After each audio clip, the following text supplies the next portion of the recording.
Welcome back to the squat series.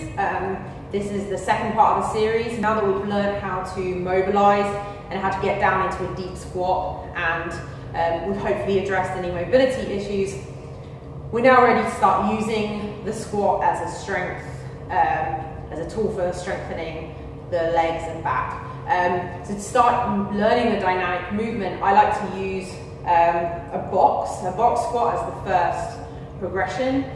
This just gives us somewhere to aim our bum at and kind of just takes a little bit of coordination out of the equation.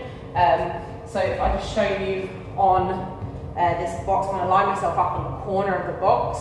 It doesn't really matter, you can do it on the side. I like to do it this way.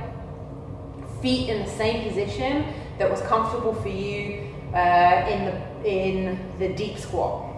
Same thing, we're going to have our knees tracking out over our toes. We're going to send the bum back and the chest is going to come forward a bit. So we're kind of zigzagging down into a squat. I'm going to use my hands as a bit of counterbalance. I'm going to squat down to the box and back up.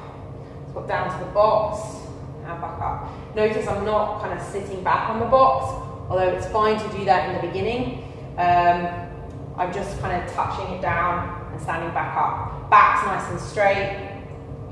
Cool. I can turn and face this towards you so you can see how toes are pointing out and my knees are going out over my toes. What we really don't want knees coming in, kind of falling in at any point, and we don't want the back rounding. We want to make sure we're sticking our bum out and keeping the back nice and straight. You may have been told this is a good time to start addressing any issues. You may have been told to keep your feet parallel. This is sort of a popular Pilates squat, and not let your knees come forward. And so you might be doing something like this. We want to avoid that. We're not going to get much benefit out of that. We're not going to fully activate the glutes. And we're not going to be able to load that kind of movement. And by load, I mean put any kind of weight on that movement. So we really want to focus on that. Toes pointing out, bum back, knees out, and addressing any issues at this stage that are difficult. Any kind of bum going back, we don't want to miss the box.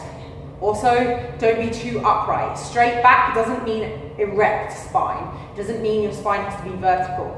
Your back's straight, but it's the angle with the floor should be a 45-degree angle. You shouldn't be trying to stay upright because you're not going to get very far. Trying to stay upright, you're not going to get very far. The knees are going to go forward, the quads are going to burn, you're not going to get anywhere. So bum back, knees forward, kind of just zigzagging down.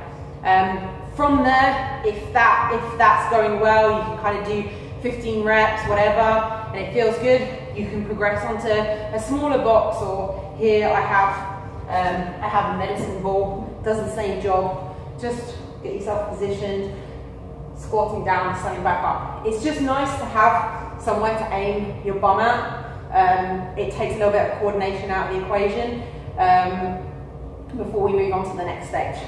Again, knees go out, and we're squatting down as far as we can comfortably.